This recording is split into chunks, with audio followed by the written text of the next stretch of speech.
So, with all of this great evolutionary capacity and this great diversity, it's interesting that we're now moving into the phase of starting to understand some of the ecological processes that drive the assembly of those systems.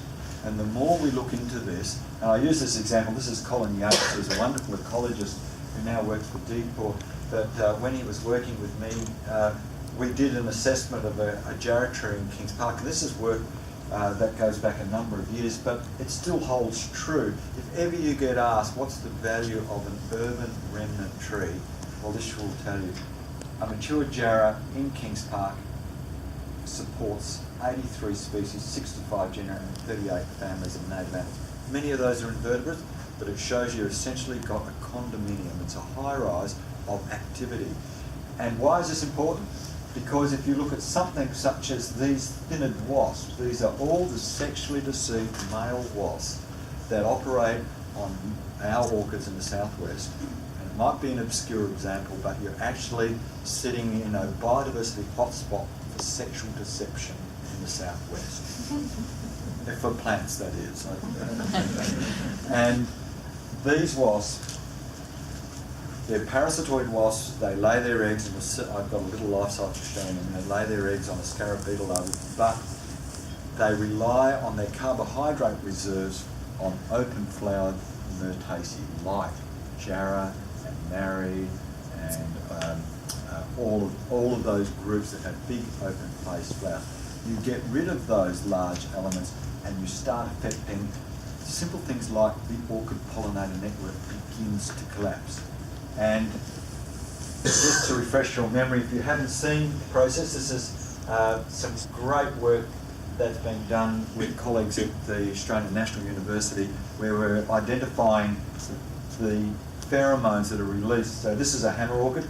In fact, this is a hammer orchid just growing down at the southern end of the freeway, and it's producing pheromones from the hammer N, and we've done the work with ANU where we've now isolated the chemicals, we've synthesised them, and we've shown that this hammer structure here, which could look like a female wasp, we can actually get the male to attempt to mate with a black map bead with the chemical on it. So it's more that the chemical deludes the male to such a degree that it just believes anything is mateable.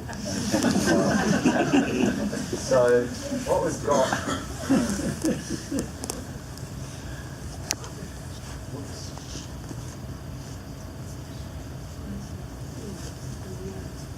and you'll see it's got an elastic hinge.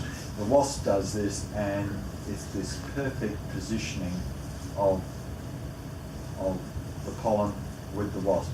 And so alluring is the pheromone, you can see an awful lot of other males are also trying to get it. And you'll see a male there with a little number tag. We actually number them. He was a particularly good male, that one. And so all of these wasps rely on the carbohydrate reserves with things like Jarrah tree to keep them going and surviving and retaining their life cycle. And that life cycle is a really interesting one because it also shows not only the connection to a carbohydrate reserve, but also shows that the orchid and its interactions are very symbolic of what happens in old stable environments. You begin becoming complex. And what we've got is not only the sexual deception, like I said, we've got more orchids here that use sexual deception than the rest of the planet combined.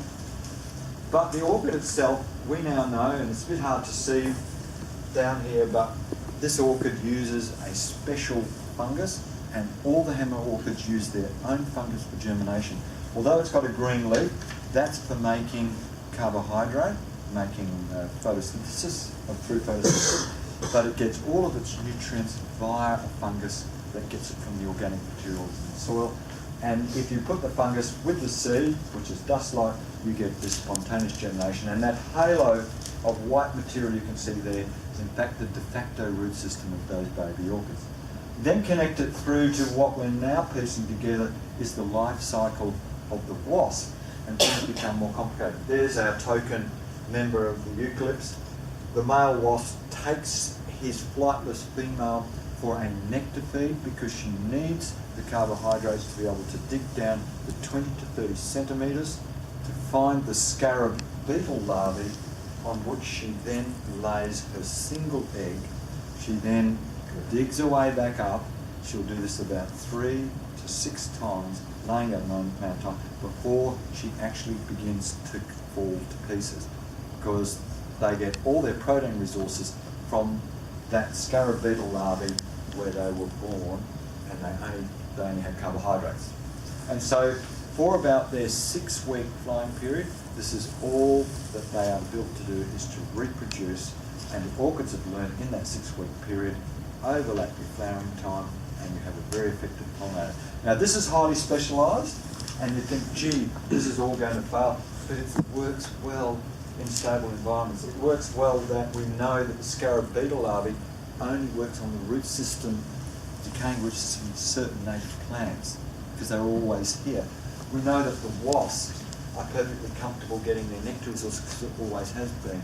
That the fungus, although it's a highly specialised and our slowest growing fungus recorded in the orchid family, and that's a big family of flowering plants, although it's slow growing, it's the best adapted for the white sand lenses where hammer orchids grow. And importantly, that fungus relies on that specialised environment to keep it and the orchid in perfect harmony. You put all that together and you can see there are lots of failing points in the system where if you, for example, don't manage the native plant that supports the scarab beetle larvae, you'll quickly lose the wasp. Your orchids will be then facing what's called the extinction debt. That is, the orchids will keep coming up each year and flowering, but they won't be pollinated. Keep it intact and the system's remarkably successful. These orchids have some of the most successful pollination rates recorded in Australian orchids because they guarantee what's called outcrossing, and they produce a single flower and there's almost 100% chance that you'll get seed set. But it's a high risk strategy, not though if you're stable and have a long period of standard isolation.